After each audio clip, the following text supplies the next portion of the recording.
Documentary, ایک دستاویزی film دکھائی جا رہی ہے جو ایجپٹ کے بارے میں ہے، مصر کے بارے میں۔ اب وہ سڈنی ظاہر غیر مسلم ملک ہے، وہ اپنے حساب سے وہ فلم چلائی ہے انہوں نے۔ پہلے فرعونوں کے بارے میں بتا رہے ہیں کہ فرعون کون تھے، وہ خدائی کے دعویدار تھے، احرام کیسے بنائے انہوں نے، ابو الہول کیا ہے، یہ کیا ہے، وہ کیا ہے، یہ سب چل رہا ہے۔ میں اپنے کاموں میں اس کی طرف کوئی فقرہ پڑ گیا کان میں تو سن لیا، ورنہ اپنے کام میں مصروف۔ اتنے میں چلتے چلتے کافی دیر کے بعد یکدم میرے کان میں آواز آئی، الصلاۃ والسلام علیک یا رسول اللہ۔ اچھا میں حیران کہ یہ تو آسٹریلیا کا ٹی وی لگا ہوا ہے، اس میں درود و سلام کہاں آ رہا ہے؟ میں فوراً حیران ہو کے متوجہ ہوا تو پتہ چلا کہ اس وقت سڈنی کے ٹی وی پر ایجپٹ، وہ جو مصر پر جو ڈاکومنٹری چل رہی ہے، اس کا اختتامی مرحلہ ہے، اور اس میں وہ کیرو ٹوڈے، کیرو انگریزی زبان میں قاہرہ کو کہتے ہیں، کہ کیرو ٹوڈے، قاہرہ آج کل کیسا ہے وہ دکھا رہے ہیں۔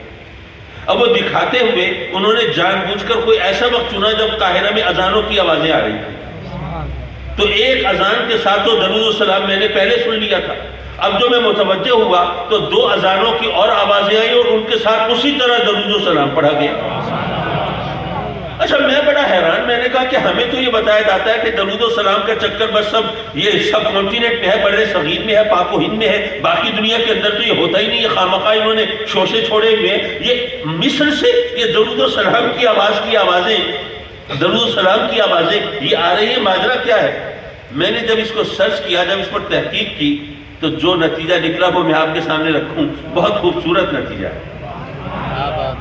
ہوا یہ کہ جب بغداد میں جو عباسی خلافت ہے وہ کمزور پڑی، اور جب خلافت کمزور ہوئی تو ظاہر ہے کہ جو مختلف علاقوں کے جو سردار ہیں، جو سلاطین ہیں، جو وزیر ہیں، جو جاگیردار ہیں، ان پر گرفت وہ نہ رہی، تو ہر سردار، ہر وڈیرے، ہر وزیر نے چاہا کہ اپنے علاقے میں ذرا اپنا تسلط جمائے۔